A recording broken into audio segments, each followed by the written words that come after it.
sitting on a gold mine that most of us don't notice. There is a treasure beneath our feet.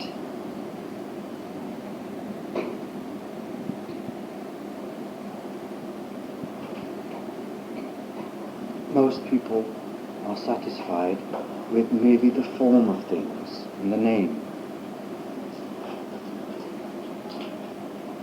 We shouldn't be. We must know that there are three things. There is the organization or the religion that we call Buddhism. This is only one of many religions in the world. There's Hinduism, there's Christianity, Islam, Judaism, Baha'i, communism, and so on. Communism is also a religion to its followers. The biggest religion in the world, of course, is money.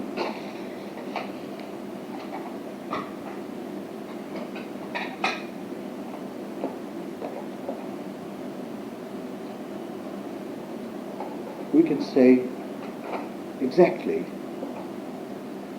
where Buddhism began, when it began. Can we not? Unlike a religion like Hinduism, which had no definite beginning, it just developed. Its roots disappear into the mists of time. You cannot find the beginning with Hinduism. With Buddhism, you can find the exact moment when it began. You know where? When?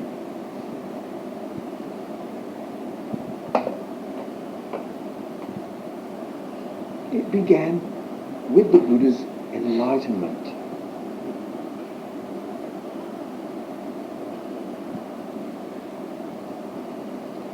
Now, whatever has a beginning, one day will come to an end. Whatever is born, one day will die. Cannot be avoided. We grow old, we get sick, and we die because we were born. We cannot escape from it. Where was the Buddha born?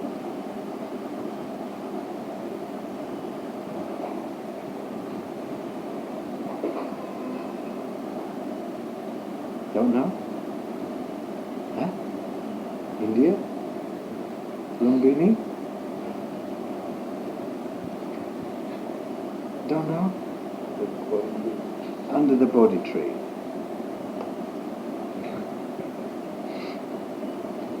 Well, yes and no.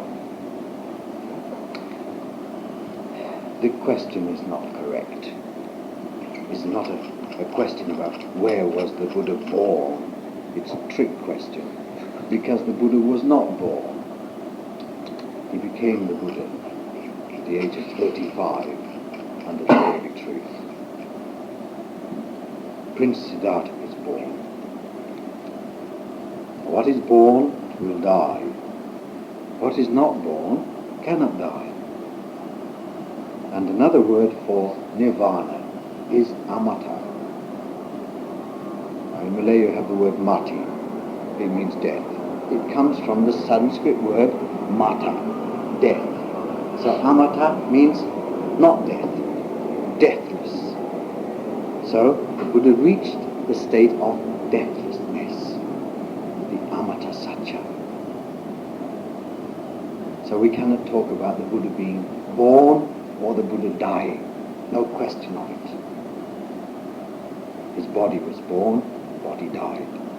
But the Buddha himself was not born and did not die. However, the movement or the organization or religion we call Buddhism did have a beginning in time, and so one day will disappear. Naturally. We are now in the process of decay, decline. Then secondly, we have Buddha Dhamma, which is the Buddha's teachings, the attempt by the Buddha to share with others what he had found. In this he could never really succeed, but he had to try. Now, if we try to explain to a blind man about colours, would we ever be able to help him to understand? Impossible. And so the Buddha's attempt to indicate to others what he had found did not meet with great success. And we shouldn't think that just because people had the good fortune to meet the Buddha, that they benefited from it. Some did, most didn't. During his 45 years ministry, many thousands of people must have met the Buddha. But not everyone understood. Many misunderstood. Some even tried to kill him. To meet the Buddha is not enough. We must meet the Dhamma. And we can still do that. Again, Buddha Dhamma is just one body of teaching amongst many.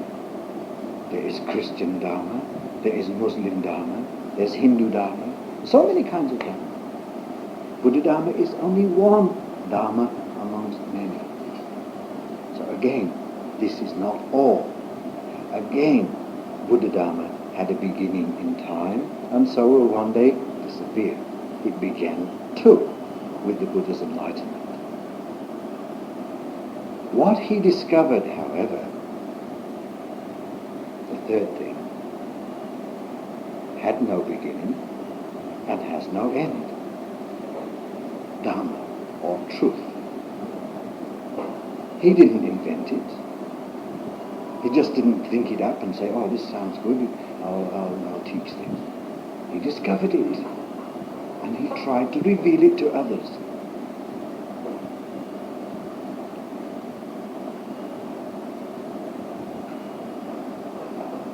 Now, Dhamma is not a name. Don't mistake the name for the thing, like I said last night. We must realize it. And Dhamma is not something that is the exclusive property of Buddhism. And it doesn't apply just to people who call themselves Buddhists, like Buddha Dhamma does or Buddhism does. It's like the sky that covers everything. And you cannot put a fence around the sky and enclose it and say, this is mine. It's not yours. We cannot possess it. It's not exclusive. It is inclusive. That's everything.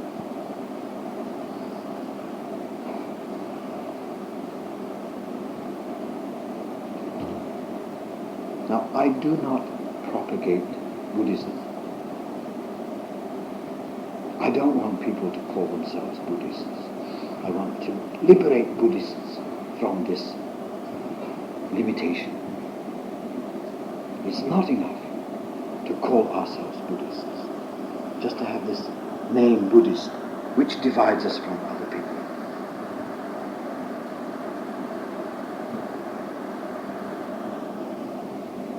We must find the thing that unites us, that helps us to understand our commonality, our humanity.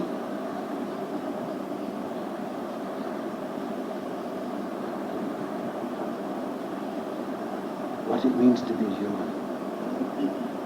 Years ago, when I worked in the jail in Manila, at first the prisoners there were suspicious of me. They didn't know who I was or what I was there for. And when I first went there, they looked at me with fierce, unfriendly faces. I was turned into this compound with all these prisoners there, 1,700 of them, most of them gangsters, young people, tattooed from head to foot in many cases. So they looked at me with fierce faces, hostile and unfriendly, suspicious of me. Who was I? What was I doing there? Dressed like this. Because they call themselves Catholics. They call themselves Catholics. If they'd been really Catholics, they wouldn't have been there. They only called themselves Catholics. All they had was the name. But as time passed, and they began to see that I was really there to try to help them, they began to relax with me. And it was as if they removed a mask. And underneath this fierce mask, in many cases, was the face of a little child. Simple, naive, innocent. Most of them were from broken homes, where they'd never known love. And so it was very easy for them to go the wrong way. Deprived of love, we have no foundation for living a good life. Love is most important. To feel wanted. To feel important.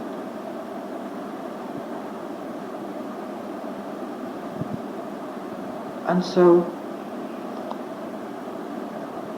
some of them asked me, "What's your religion? Are you a Buddhist?" If I had said, "Yes, I am a Buddhist," I would have created a space between us. Because they say they are Catholics. So I am Buddhist and they are Catholics. A space between us. And that wasn't my purpose at all. I was trying to get close to them, to listen to them, to understand them if possible, and help them if I could. So I said, "No, I'm not a Buddhist." "Then what is your religion?" they persisted. "My religion is life." "Oh, never heard of that one," somebody said. "Can you tell us something about it?"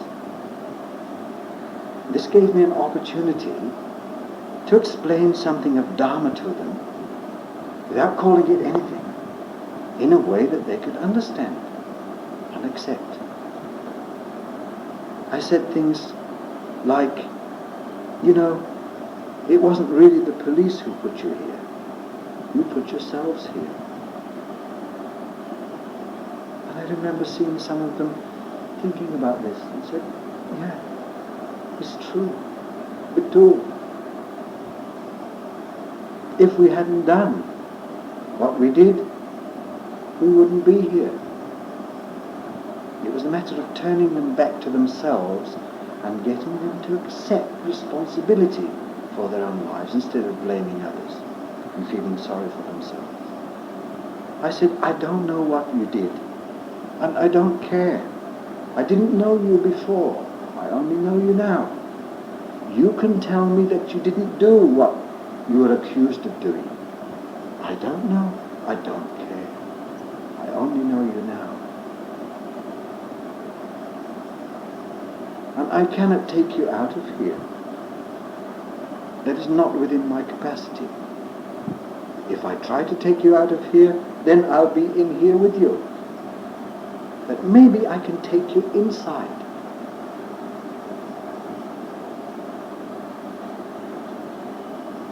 This was a good experience for me. I worked there for almost a year. And it became a full-time job with me. And I met a lot of nice people in the jail. Better than some of the people in the temple. At least they didn't pretend to be good. They knew they'd done bad things.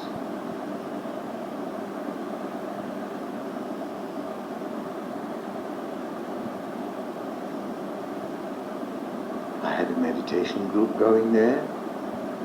I had a Tai Chi group going there. And they used to call me Father, like they call the Catholic priests. I said, I don't like that. It means far away. Better call me nearer, because I'm trying to get near to you. So some of them started to call me nearer. And some of them continued to call me Father. And some even started to call me Father nearer. And I liked that. It was sort of like the yin and the yang. And I'd been on the street in Manila someplace. Several times it happened that I'd hear somebody calling, "Hey, Father! Hey, Neera!" And I knew it was somebody from the jail who had been released. And they were happy to see me on the street. They would come up to me and I would say to them, "Hey, how long have you been out?" "Oh, so long." "Are you up to any monkey business?" "Oh no, I'm going straight now." And I remember one young man who I met there and got quite friendly with. His name was Falai. And I met him like this. One day when I was on the way back to the temple from the courts, having gone there to listen to a hearing of someone's trial, and in the middle of a busy street I saw a cardboard box which was causing an obstruction. The vehicles are having to swerve and go around it. I thought, better move it. So I went over to move it, and inside were 4 kittens. I don't know how they got there.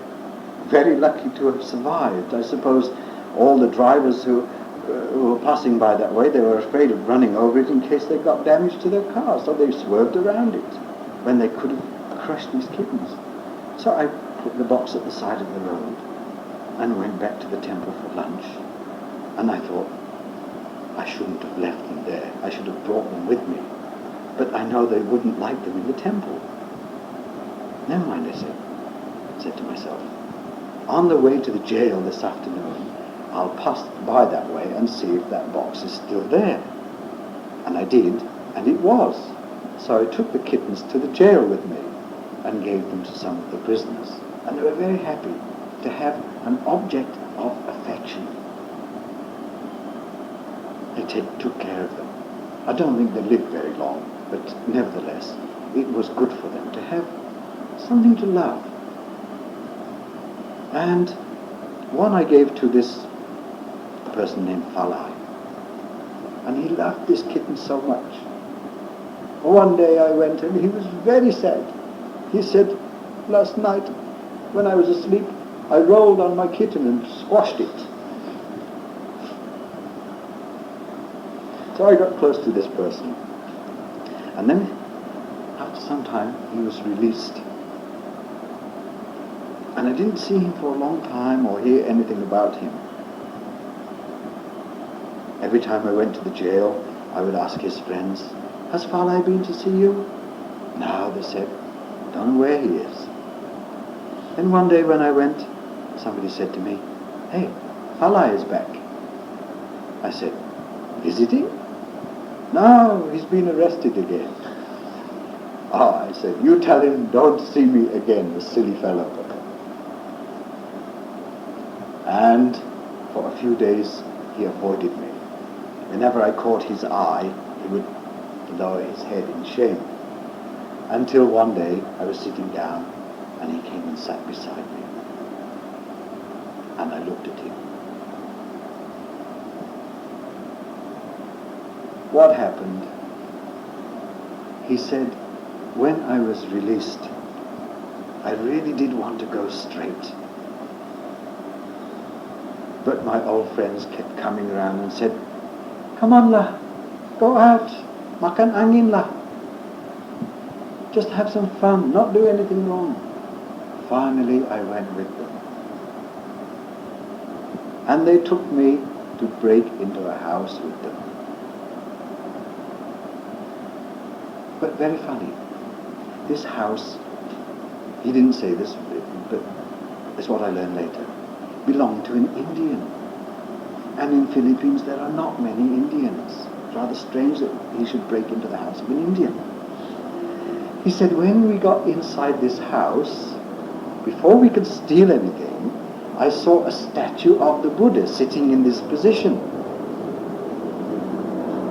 And he remembered me when he saw this statue. So he said, come on, don't steal anything, let's go. So they went out, didn't steal anything, and broke into another house. And the second house didn't have a Buddha statue. And they were caught. Oh dear, I said, well, you tried. Better luck next time. It means I did have some impact there. The fact that he should think of me when he saw the Buddha statue and said, don't steal anything here, let's go lah. It showed that I did have some impact, that my visits to the jail were not a waste of time. And from this experience too, I learned not to think of people as bad just because they've done bad things. At first, when I would ask people, what are you in for? And they said, murder, I would sort of spontaneously recoil a little bit. Murder. But after thinking of it, I realized it's not difficult to kill somebody. It doesn't take a lot of intelligence. It doesn't even take a lot of thought to kill someone. To rob a shop, you have to think about it first. But to kill somebody, you've only got to lose your mind for a moment and become angry and pick up something, a block of wood or a bottle or a knife or an axe, and bop, dead. Oh, sorry lah, don't die, I'm sorry, come back again. Too late. We all have the capacity to kill. It's not difficult. We all have the capacity to do many bad things.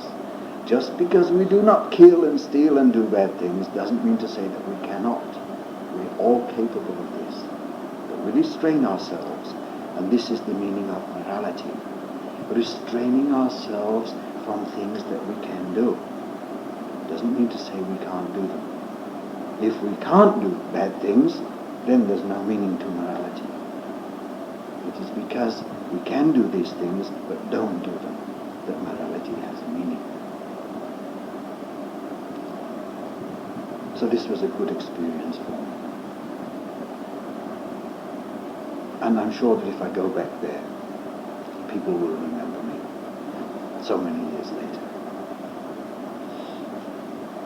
So we do not condemn people because they've done bad things.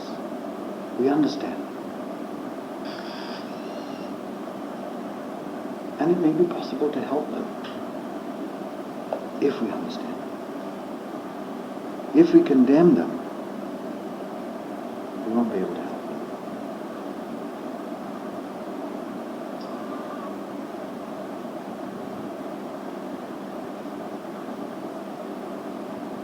They were the ones who got caught.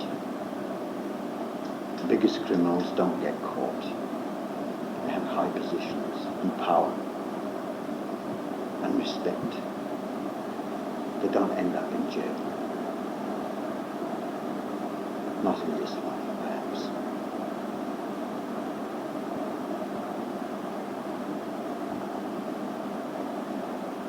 I remember something that Lao Tzu said in the Tao Te Ching. What is a good person? teacher of a bad man. What is a bad man? A good man's responsibility. If a person is bad, do not abandon him, but look for a way to help him to understand and awaken him. Now, each of us is part of society. We don't live alone. We live as part of something else. And society is like a chain. And a chain is only as strong as its weakest link. I don't think there are really bad people in the world. I mean, people who want to be bad. I don't think anyone really wants to be bad. People do bad things. We all do bad things at times. It's not because we're really bad or want to be bad. It's because we don't understand and we're weak.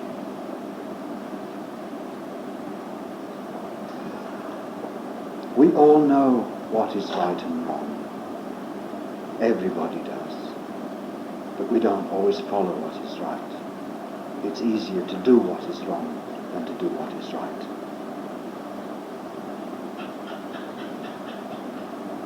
Even a thief knows that what he's doing is wrong. He likes to do it because he can get rich that way perhaps. But even so, he knows it is wrong. Because while he's stealing other people's property, he feels happy. He thinks this is good. But if someone were to steal his property, how do you think he would feel? Oh, good. Would he be happy when people stole his property? He wouldn't. He would feel angry. But when he steals others, he thinks that's good. It means really inside him, he knows what is right and wrong. Everyone does. It's not difficult. But we don't always follow what is right. So, in a way, we're still learning how to walk.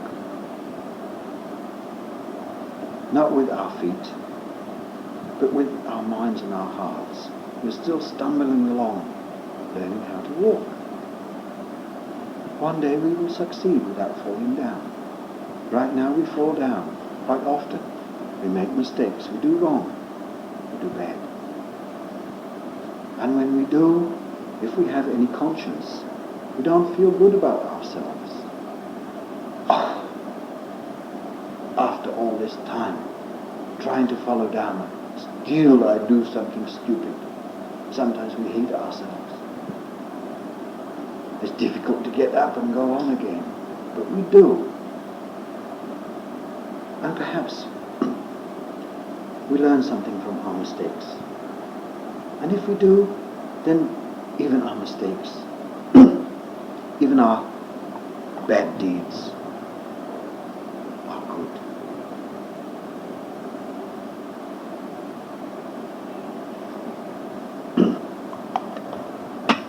So nothing is entirely negative.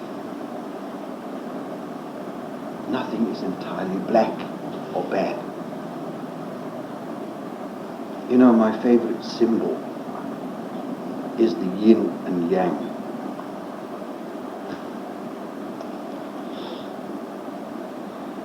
Here I've incorporated the Buddha with the yin and the yang, not opposite. And I wrote a little verse about this. In the black, there is some white. In the wrong, there is some right. In the dark, there is some light. In the blind, there is some sight. The yin and yang symbol is like two fish swimming together. A black fish with a white eye and a white fish with a black eye. We can never know white without black, or right without wrong, or good without bad, or male without female, or up without down, success without failure. day without night, or whatever. They always go together. And we can only understand one if we understand the other. I prefer to talk about the black fish with the white eye, because many of us tend to look on the negative side, and we feel sorry for ourselves when something goes wrong, and we think, I'm so unlucky. Everything is going wrong for me. I was talking to a lady just yesterday, an Indian lady in Brickfields, who was complaining that after 15 years of marriage, her husband no longer loves her. She's feeling so unhappy about this. So I was telling her about the yin and the yang, black and white, black fish with the white eye. I said, don't feel sorry for yourself. There was a time when you never knew your husband. Were you not happy then, sometimes? It's not the end of the world. If your affinity with your husband has come to an end, you still have your children, you're still alive, you're still reasonably healthy, life lies ahead of you. Don't concentrate on the negative things. Remember the white in the black. And consider how lucky you are in many ways.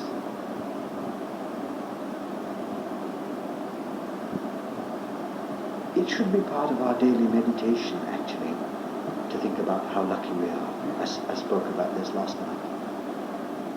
We are lucky, but we tend to forget about this, and we take it for granted. So we have to be reminded now and then how lucky we are.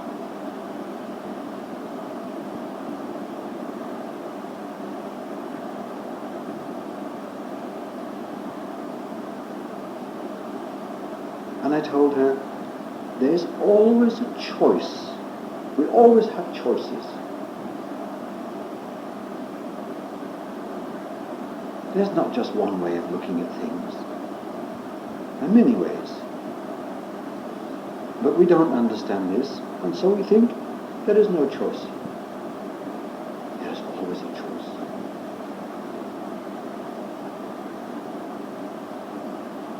We restrict ourselves by our ignorance. The present is a result of the past. The present is like the snow cap on a mountain peak. All the past lies beneath this point. The infinite past, collective past of humanity, all our history and prehistory lies beneath us at this point. The present is like the tip of the mountain. Everything is beneath us. We cannot change the past, but we can learn from it. And the present is open, and the future not fixed. Life is like a play in which we are all actors. But the script is written as we act, not before. And nobody knows what will happen next. The present is open, not fixed.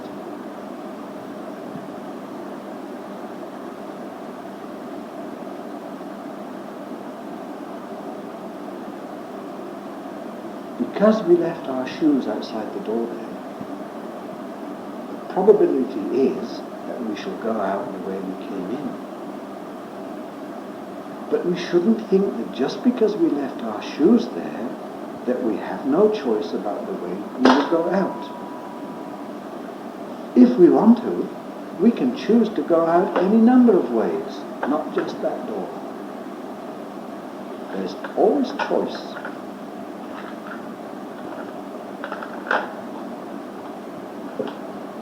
We are different from animals because we have the capacity to choose. We have evolved differently. We see birds building their nests in much the same way that they did thousands or maybe millions of years ago. Not much change.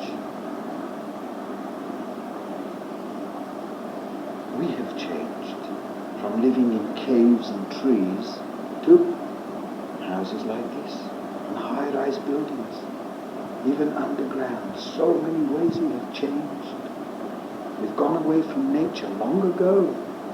You do not find animals and birds wearing glasses, or using tape recorders or microphones, or living in houses like this and driving cars. Long ago we went away from nature. We took our development in hand. We have the capacity to choose. Animals don't have much choice like this. A tiger cannot suddenly decide to become vegetarian. It must kill to eat. It hasn't any choice of the matter. But it's not bad because it has to kill. That is its nature, its limitation. I don't know if tigers make karma. I don't know if they're subject to the law of karma like we are. I don't know if this really applies to them. Perhaps as a species, they are governed more by instinct than by choice. Now there's a lot of misunderstanding about the law of karma.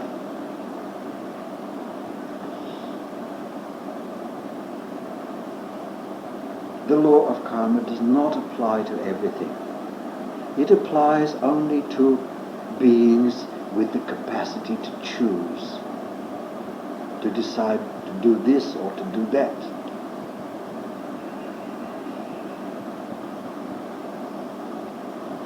This glass has no karma because it has no mind. It is inanimate. It is the result of many causes. It is subject to the law of cause and effect, like everything is. But the law of cause and effect is not the law of karma. Or the law of karma is not the law of cause and effect. The law of cause and effect governs everything. It is the great law which excludes nothing. It applies to everything, animate and inanimate, not only to beings that have minds and can choose. So the tree, the stone, this house, the fan, and whatever is subject to the law of cause and effect. Everything is an effect of many causes, came into being as a result of many causes, and when the causes, supportive causes, are no longer there, it dissolves or disintegrates and becomes something else. This thing here, we call it a glass. How long has it been a glass? Was it always a glass? Will it always be a glass? No. It is not what it is, what it seems to be. We call it a glass, but in reality there is no glass. A glass is without self. It doesn't exist by itself. It is a composition. It is an effect, like us.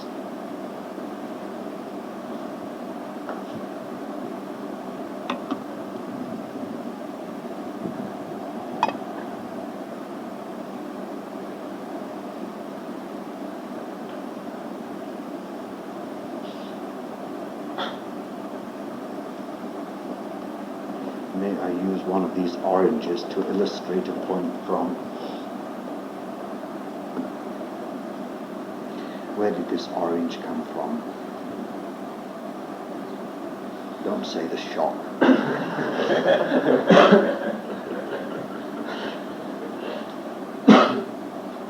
It's not a catch question. A straightforward question. Don't think I always try to trick you. A tree, yes, yes. Can we be sure about that? We can be sure that it came from a tree. Look, there's the mark where it was attached to the tree. Where did the tree come from? seed. So we can trace this orange back to the past, right? This orange has seeds. No? Can we follow the seeds to the future, like we follow it to the past? Can we? Sure? No. Can we say with 100% certainty that the seeds in this orange are all going to grow into trees and bear fruit? Why not? Huh? Potential. It has the potential. The seeds have the potential, but that doesn't mean actuality. When we cut the orange to eat, some of the seeds will be destroyed. They will never grow. So we cannot make a prediction about this, that the seeds will grow into fruit, into trees, and to become fruit. We cannot. The present is open and the future is not sure. Maybe, probably not. Looking back, we can see where it came from and say, sure, this orange came from a tree. The present is the result of the past. The future is not sure.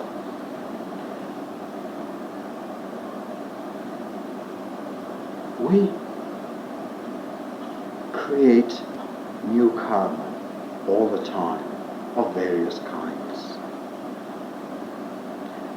Do you think the various kinds of karma we create are all going to germinate and grow and come to fruition?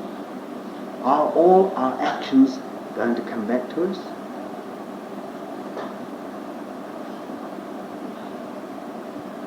In the Bible, we find St. Paul saying, and this is often quoted by Buddhists as an explanation of the law of karma, as you sow, so shall you reap. Yes? This might be the Christian understanding of the law of karma, but it's not the Buddhist understanding. We must be very clear about this. If we had to receive the results of everything we've done and do and will do, how can we possibly get out of this cycle of existence? No way at all. We perform karma until the moment we die.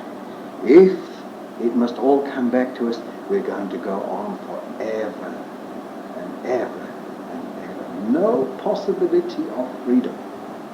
But because the law of karma allows us a way out, that is, we can cut off the old seeds of karma. We can destroy them while they're still ungerminated. We do it all the time, even without knowing it. Whatever we're doing now is modifying the store of past karma, changing it in some measure.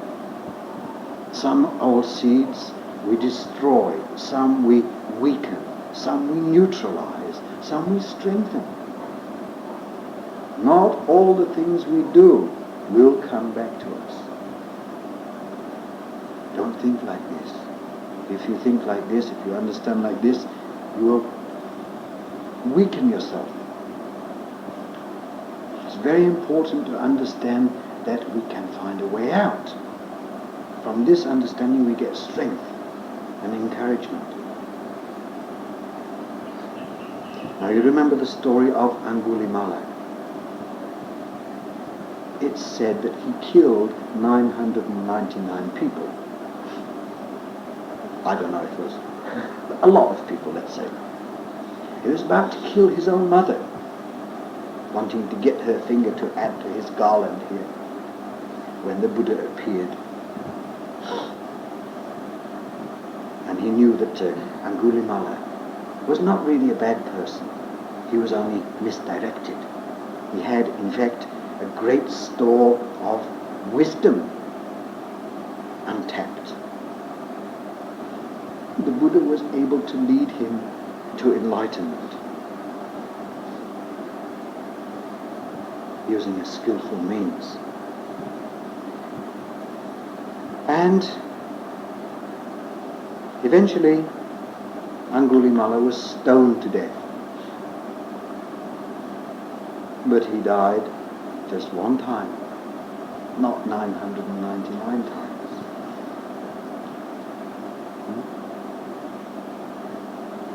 So don't just accept what you've heard or what you've read. Examine things. Don't just go repeating, as you sow, so shall you reap. Is not true. Is not correct. It would be more correct to say, as you reap that you have sown. Not, as you sow, that shall you reap. That's not sure. There's a big difference here. You see it? Do you see the difference? As you reap that you have sown. Sure. You can't get an orange which didn't come from a tree. There were causes. But this need not necessarily produce trees in turn. So our actions likewise, we can cut them off. And the best method to cut off our own bad karma is by using the sword of wisdom. Most effective. By developing or experiencing insight. Now, you are all familiar with this word vipassana. No? Yes or no? What does it mean? Huh? Insight. Right? I hope you're not trying to practice this. So many people talk about practicing vipassana. I say, are you aware of what you're saying? Practicing insight? How on earth can you do that? You cannot practice insight. Insight arises. It's not within our control to produce insight. If we could do it, we would be in one big insight all the time. How often does insight arise? Rarely. How many times have you experienced insight? Something that makes you say, wow, I understand. Not often. My greatest insights came before I was a monk. Came before I was even a Buddhist. We cannot practice insight. We either have insight or we do not have insight. We cannot force it to arise. We can practice mindfulness, sati, yes. But you cannot force insight or enlightenment to arise. It's not possible. So when people think that they're practicing insight, they're only deluding themselves. Perhaps it's only a word, yes, but we function according to words and thoughts. So we must understand clearly. Don't get caught up in this trap. And you'll notice a lot of people become very proud about their practice of vipassana. They ask each other, what kind of meditation are you practicing? Oh, that's samatha, tranquility meditation. I'm practicing vipassana. A few weeks ago I spoke to someone on the phone. She said, oh, I'm practicing pure vipassana now. She asked me, because she's known me for many years, are you still practicing meditation? What kind of meditation are you doing? Satipatthana? I couldn't find it in my heart to put her down, to correct her. Wouldn't have been nice. So I just left her with her delusion.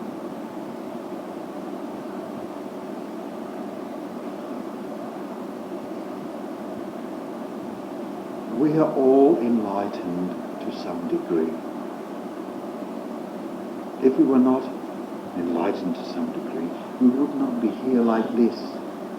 We are here because we have some enlightenment. A little bit perhaps. Better than nothing. You don't know why you're here. You don't know why you're different. Different than other people, but you are. The majority of people are not doing this. Why are you different? You don't know. Don't try to explain it. Accept it.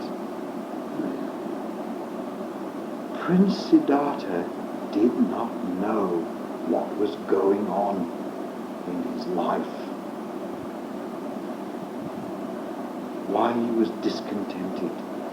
Why he wasn't satisfied with the luxury and the pleasure of the palace. He didn't know. He felt discontented and dissatisfied, but he couldn't explain it, he couldn't verbalize it. There was this just general feeling of incompleteness. The Force, if you like. Have you seen these movies, the Star Wars movies? They're very good. These are Zen movies. They are. They are. They talk about the Force, you know. Go with the Force. Use the Force, Luke. Luke Skywalker. Huh? Have you seen them? Very good movies. Use the Force. And the Force is explained as having a good side and a dark side. Like the yin and the yang. Can be used either way. So, not by self-effort, but by plugging in to the Force, the power of the Dhamma. When we understand this, we have access to this universal and inexhaustible force. I don't know if you've experienced it. When you feel at one with it, no barrier in between, you become one with it. So, Prince Siddhartha felt this force in his life. He couldn't understand it. He didn't understand it. It's something that he felt inside rather than knew with his mind, his head. And it forced him to leave the palace, leave his wife and his newborn child, leave all the luxury and comfort and go off into the forest. I wonder if you can imagine how difficult this must have been for him. He changed his fine clothes for the clothes, the dirty rags, smelly rags of a beggar. Can you imagine that? A prince changing his beautiful clean clothes for the rags of a beggar, smelly dirty clothes, and going off with a bowl into the forest. And he said later on that when he went around to receive food, scraps of food from the people who lived in the forest, he looked at it, all this mess, yuck. He almost vomited when he came to eat it. But he forced himself to eat it. How difficult.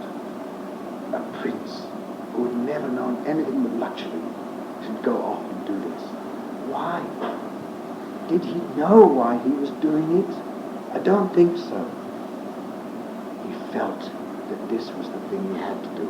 He didn't have much choice about it. The force pushed him to do it.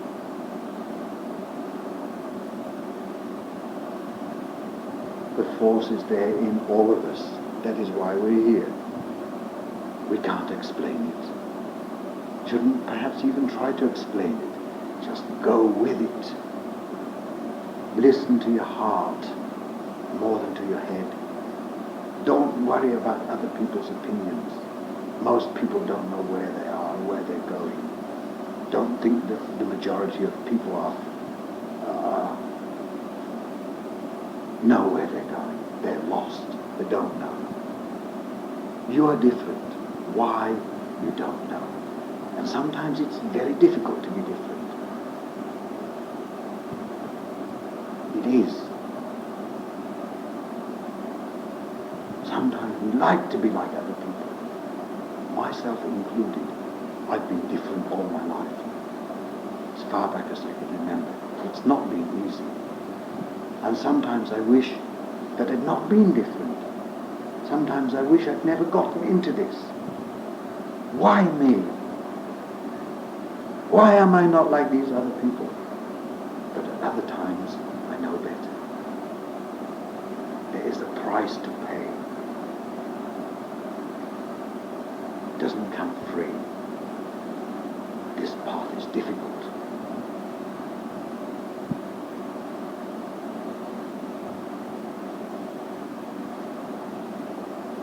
Some people give up after a while. Some people give up halfway.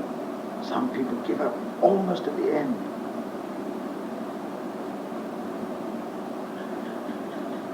That is why we need support of other people, of like minds, other people who are also on the way. Because to be alone is not easy. It's easy to give up. Many times I've wanted to give up. I don't know how I've survived until now. Many times I wanted to give up in despair. Many times I couldn't see the next step ahead of me. But I'm a survivor. I've been to hell and back. I know what it's about. It's not far away. It's within us. I know what it's like to be on the point of madness, becoming crazy. There are risks. There are dangers. And we're all gamblers. So when I saw on that sign here, no gambling here, I go, wow.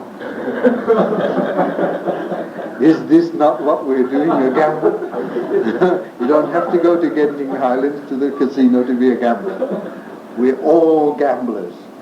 From the moment we are born, life is a gamble. Crossing the street is a gamble. Imagine getting married, what a gamble. Having children, what a gamble.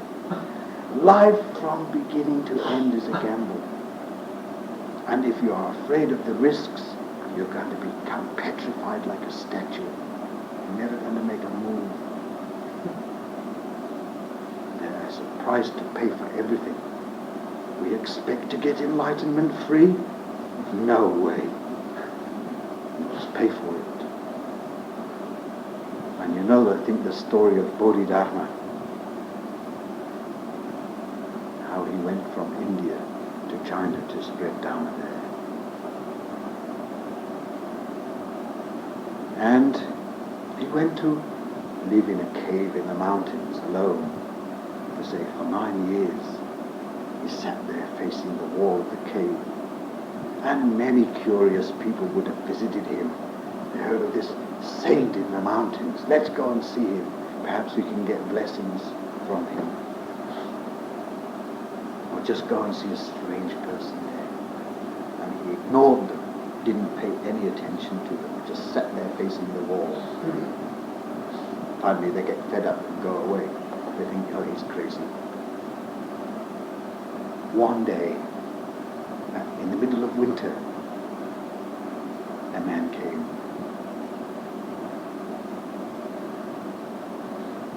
Desperate for truth. He'd heard of Bodhidharma there. He went to the cave and saw Bodhidharma inside. He didn't say, excuse me, I've come to visit you. He just stood there quietly, waiting for Bodhidharma to notice him or call him. Bodhidharma sat there facing the wall, snowing outside. This man standing outside in the snow. All night he stood outside in the snow. Bodhidharma didn't say anything to him.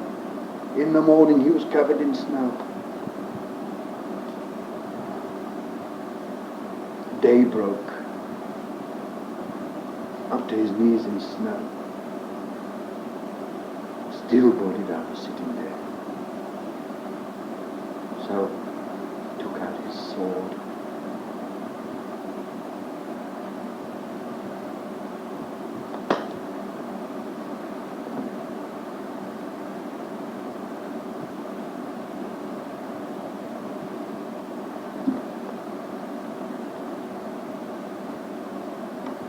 Bodhidharma accepted him, and he cut off his hand to show that he was really prepared to pay something for Dhamma.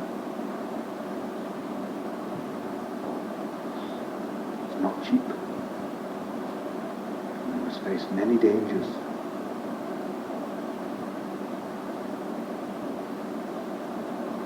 You're on the way. You can rest. You can pause. Don't stop, and don't give up, and don't turn back. Carry on. Sometimes you can turn around and look back on the way you have come. It was never straight for more than a few yards at a time. It was like a mountain road, mountain path, unpaved, twisted and turned and rose and fell, came up against obstacles. We all faced many difficulties and suffered much in the past. But somehow we survived. Until now. Is it not an achievement? Have we not come a long way already?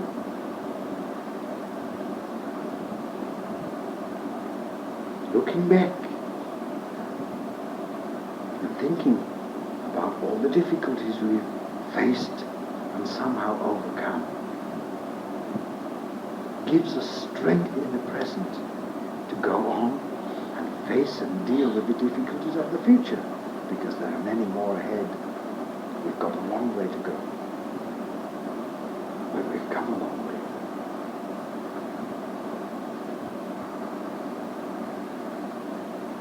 Our failures and our successes equip us to face things in the future. We can never go back anywhere.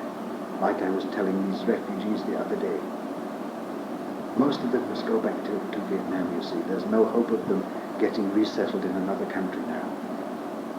I told them, you cannot go back. It's impossible for you to go back. You cannot go back anywhere. Back is the past. We can never return to the past. We can only go forwards in life. And I said, the Vietnam that you left years ago is not the Vietnam of today. It has changed. And you also have changed since you left. It is impossible to go back.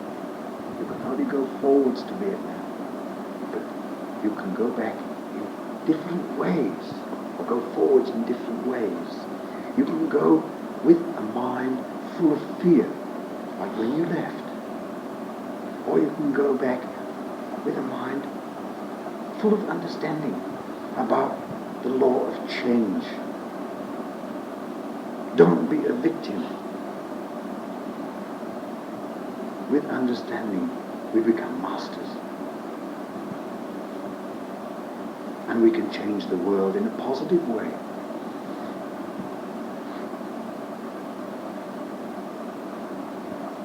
We have this capacity. When we understand about Dhamma, we become a potent force for good in the world. Each one of us. Individually. And collectively, more so. When we take refuge in the Sangha, it doesn't mean in the monkhood. This kind of Sangha that we take refuge in doesn't mean the monks. It means the community of enlightened ones. Those who have attained some level of enlightenment. Maybe monks, maybe not monks.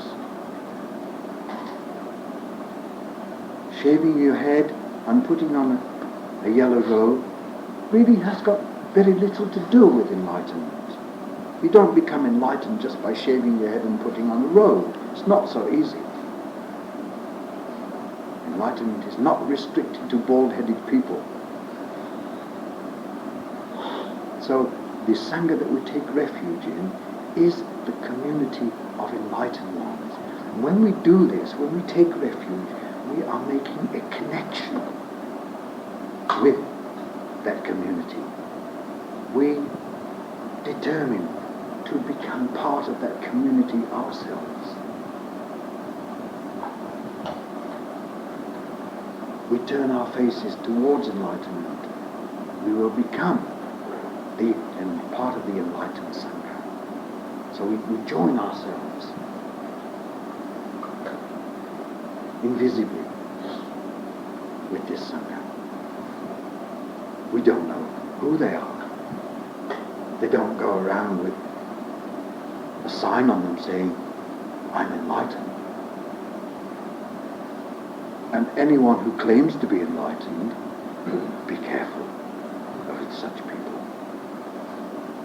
No doubt you've heard of this nun from Vietnam who claims to be Supreme Master, higher than the Buddha himself. She's been to Kuala Lumpur. Came across one of her magazines the other day. Supreme Master Ching Hai. And she says, whoever sincerely recites Namo Ching Hai Wu Shang Chi will be saved and liberated. Look how she dresses. She's supposed to be a nun.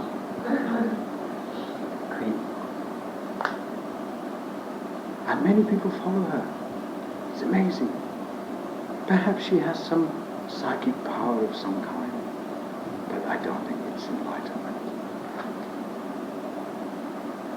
There are plenty of people like this in the world now, claiming to be enlightened. Be careful. I think an enlightened person would never say he's enlightened. He would hide it rather than display it. But people follow because they are without a foundation of their own. They're inwardly empty like bamboo. No understanding. So they follow others. It doesn't matter who they follow. They will follow anybody, as long as someone promises to relieve them of the responsibility of living their own lives. So I spoke about this in the refugee camp the other day, and I began by saying to the people, can anyone eat for you? I said, it's very important to understand this. It's not just a silly question. Can anyone eat for you? Of course they said no. Are you sure? Yes. So then I spoke about this kind of thing. No one can save you. We have to save ourselves. The Buddha is only one who discovers Dhamma and points it out to others. He says, this is the way. If you want to go, you go. I cannot go for you. Everyone must do it for himself. The way is open, but it's hard.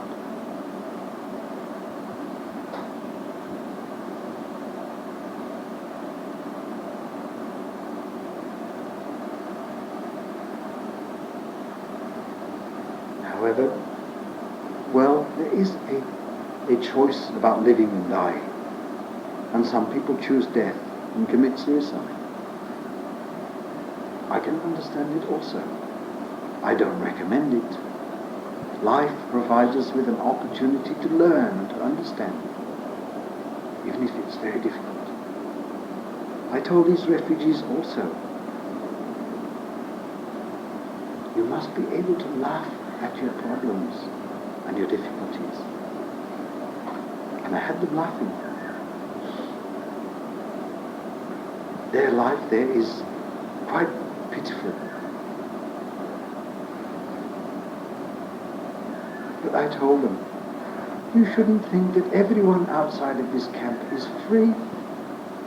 And And you alone are in prison? No. Do you think the people of America are free? Just because they can go around whenever they want to do? They don't live inside barbed wire fences? Do you think they are free? No. The whole world is a prison. This is samsara. We're all in jail. But we can be free if we want to. We can be free even in a jail. In a small cell, locked up, we can be free. There's always a choice. There's a little verse about two men in jail. Two men looked out from prison bars. One saw mud, the other saw stars. One chose to feel sorry for himself. How unlucky I am to be here, feeling depressed and so on, looking down. But if he had wanted to, he also could have looked up instead of down. He could have seen the stars instead of the mud. He didn't have to see the mud. He chose to see the mud. The other one chose to see the stars. They were in the same prison. There's always a choice. Freedom is not outside of us. It's inside. It's the state of mind. The whole world is a prison. But we can become free.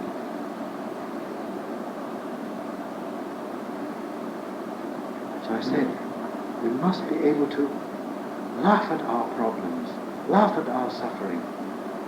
Then we become master. If our problems and difficulties and suffering only cause us to feel sad and unhappy, then we are victims. But if we can laugh at them, we become master.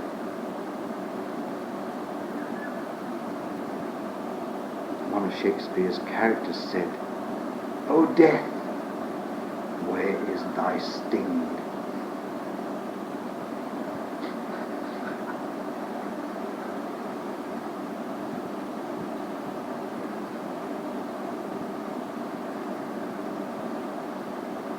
I'm happy to be here with you. It feels good. I don't know if I will ever come again. I hope so, but if I do not, still it's been good. And I hope that you will continue to support each other like this. On the same path. Ignore the differences between you. Don't focus on each other's imperfections. We've all got them. And they're easy to see, especially when we live close together. It's easy to see others' bad habits and faults. But actually, other people's bad habits and faults can be regarded as good. If other people didn't have any bad habits or faults, if they were all perfect, and we alone were as we are, with our faults and imperfections, it would be a real problem. And we couldn't stand it. We'd get mad. We couldn't stand a single day of living with perfect people. We'd get mad. Because we would be so aware of our imperfections. There'd be this great contrast. But because other people have faults and imperfections of their own, it assures us that we're not alone. We must be grateful to other people for their faults and imperfections. It allows us to remain relatively sane. This is not to say that we should encourage and develop these things in us. Certainly not. We don't want these things. Nobody wants these things. But they cling on to us like barnacles onto a ship. They don't go away immediately. But in a community, small community, a group like this, of people who are committed to improvement. Each can support the other. So if you become aware of someone's imperfections, remember, you've also got yours.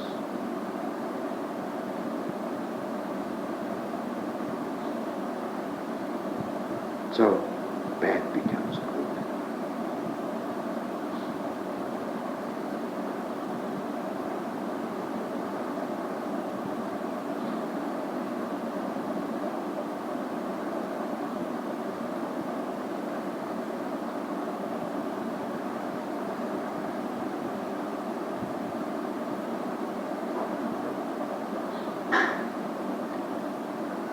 When we understand something about Dhamma, we realize that this is the thing that the world needs most of all. Someone wrote, the real pain is the pain of realizing that the Dhamma does not prevail in the world. It's not that people are bad. It's because they don't understand. If we can help someone to understand who didn't previously understand, we will have performed the greatest service possible to them.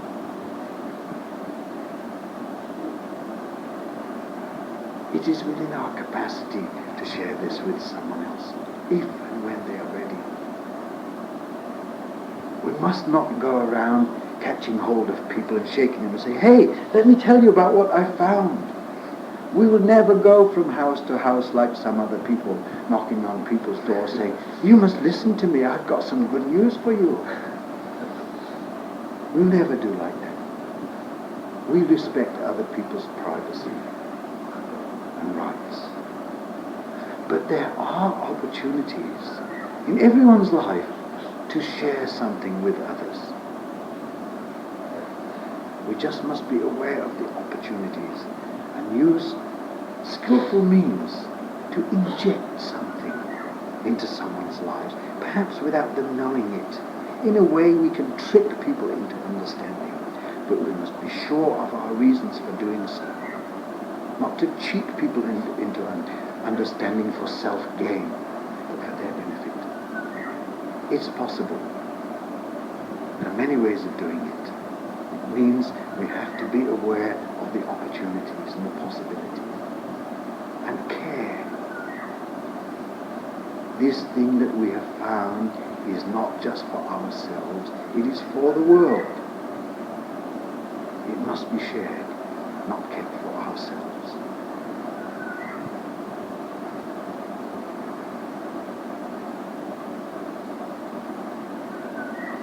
Don't call it Buddhism. Is not necessary. If you call it Buddhism, it's a limit. Don't even call it Dhamma. It is what it is. If you call it Buddhism, it will enable you to reach only a few of the people who call themselves Buddhists. It will be an obstacle if you want to share it with Christians or Muslims or non-Buddhists. Don't call it anything. It is life.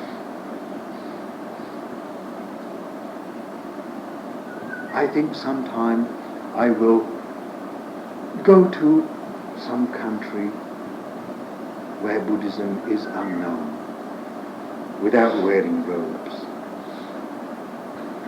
I know that I can spread something there. If they see me as a monk, people won't accept. But if I just wear ordinary clothes, I'm sure that I can do something. And Lao Tzu said, that which has no substance can enter where there is no room. Name is not important, the form is not important. It is the essence that is important. So we must be concerned about reality.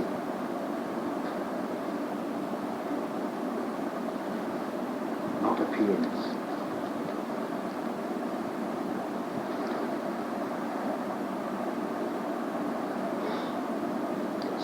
illustrate this point by.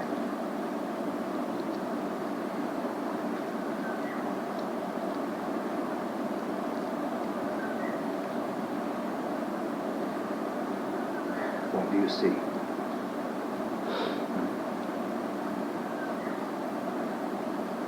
Batu, a stone.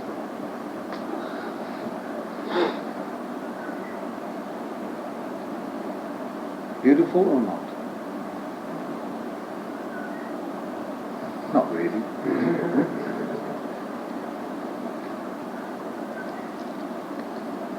But things are not always what they appear to be.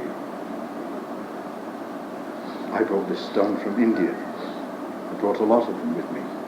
Do you think I'm crazy enough to go carrying bags full of stones around with me without a meaning? Oh, it has a good meaning, yes. Things are not what they appear to be. There's a difference between appearance and reality. Look.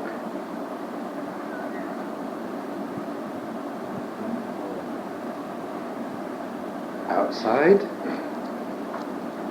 and inside.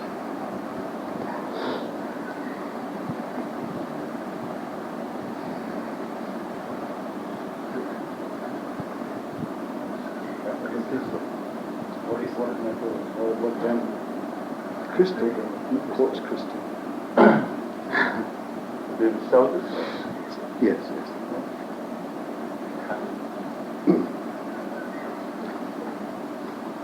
We must find the treasure inside ourselves, not outside.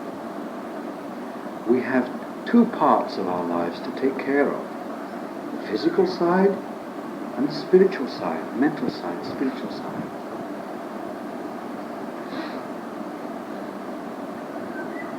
A while ago we had breakfast.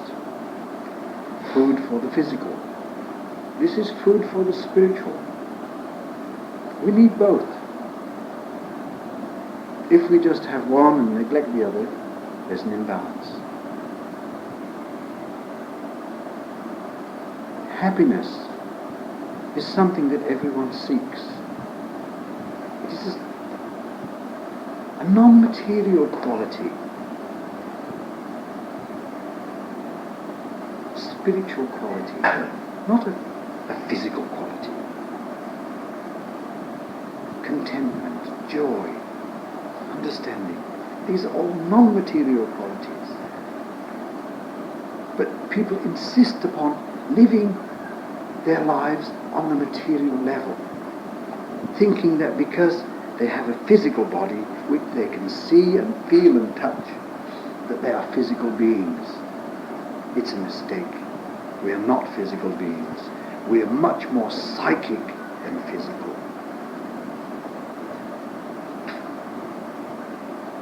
Body by itself can do nothing, understands nothing. It is only when the mind is present that we understand and feel and so on.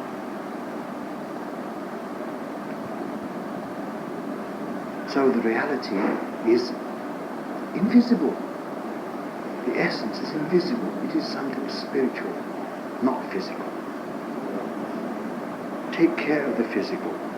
We need it. It's our vehicle. But it's not everything. What we're looking for is non-physical.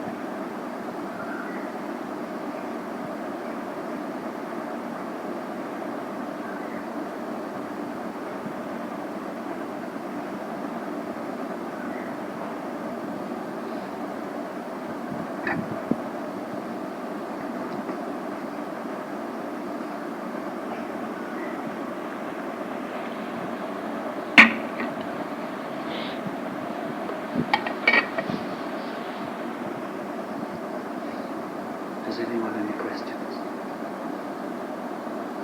Or any statements? Any answers?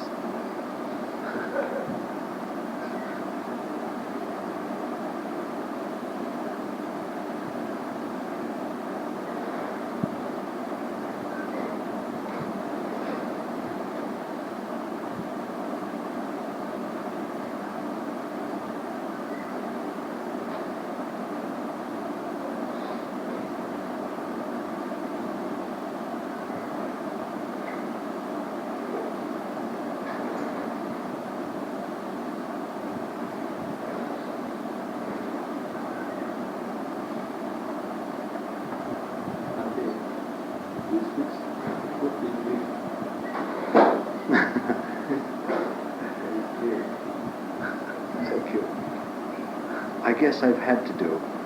If you heard my parents speak, you probably wouldn't understand what they were saying because they had very strong regional accents. And compared with their accent, mine is quite different, whereas it should be the same. But because I've traveled so much and lived with so many different kinds of people, I've had to modify my accent. I've had to learn how to speak clearly, otherwise people won't understand.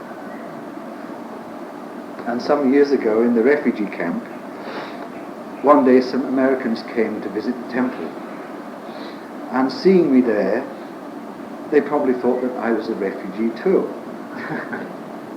So one of them asked me, "Do you speak English?" I said, "Yes, a little." After a few minutes, they said to me, "Oh, you speak English very well. Where are you from?" "I'm from England."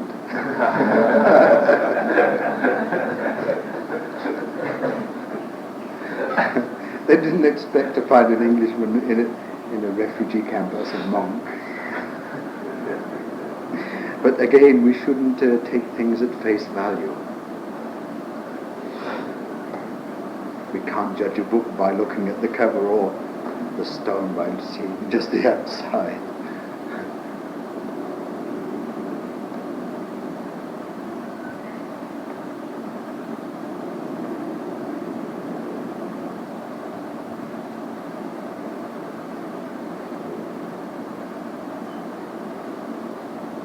No questions? Nothing to say? Shall we then sit for a few minutes in silence?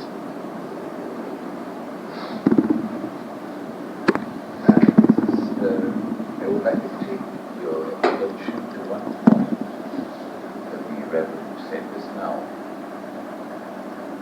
We need to change, and we need the courage to change. We cannot make progress without wisdom and courage. If we want to succeed, we must be willing to put in a certain amount of effort, as the disciple who sought wisdom at Dhamma's feet. He was even willing to cut off his skin and give it as an offering before the Dhamma to show his earnestness in the search for wisdom. Similarly, we who are gathered here will have to make some changes in our lifestyle if we want to taste this fruit. So if we have small weaknesses in us, we should not try and put them aside, but seek the help of those who will be able to help us to overcome this. Seek the help from those who have this knowledge and experience. A good example is smoking. I went to the toilet, I smelled smoke. Although I put outside no smoking, you must know I'm a vegetarian. I get a very sense of sharp smell. I have a sense of smell which is rather sharp. So if you have a problem, don't come forward to anyone who is here, and we'll try and help you to overcome this problem. That is what we should do. So this one isn't to go only for smoking, but also for any other little problems that we may have as regards study or human relationships and so on. So while the Reverend is here, I think we should take the opportunity of getting the best out of the Reverend. I had a short talk with Reverend last night, and I was very impressed by his attitudes. He is one who is willing to experiment, who has the courage and the the conviction to go through it. So those of us, I put myself here, who has more weakness to speed for a smoke, as I say, a baby goes and excretes without a smoke. Why should a man alone do it? We can go backwards. So it's just that we believe. We cannot do it if we don't do it. We don't have the stick in our fingers. So similarly, there are so many little things that we feel we cannot do it. No. Because we are constantly telling ourselves, we can't, we can't, we can't. I need it, I need it, I need it. If that is the case, there is no change can ever take place within us. So I hope all of us will take this opportunity to discuss with our Reverend after Dhamma, privately, if we have been promised. Will that be granted, Reverend? Yes, it's all right, as long as you don't expect me to be problem-free myself. No. We now share. Yes. Thank you, Reverend. So we adjourn for lunch now, and afterwards we can have another session if you wish. We'll wait for the coming. They're still coming. Others to come. They're a bit delayed, But but I think we all have the propensity to become addicted.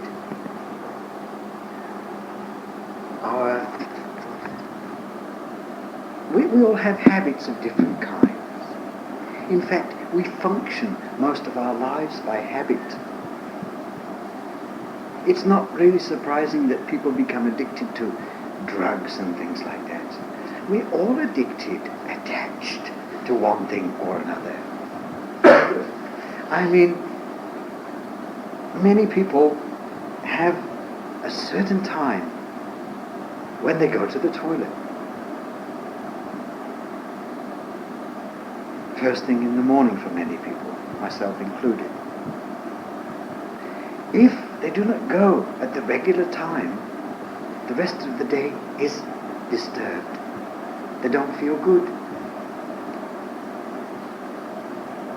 Now when we go to stay with someone else in their house as a guest, we have to consider their routine. They also have their time to go to the toilet, so we consider them. What time do you use the toilet so I don't get in the way? Perhaps you've got to go to work and you have how long it takes in the toilet. I'm sorry to talk about this very, mundane thing, but it's the reality. We all have to do it. So we are attached or habituated, addicted to various things. We function by habit. And we don't understand this. Now, without your toothbrush in your hand right now, can you remember how you brush your teeth? Where do you start?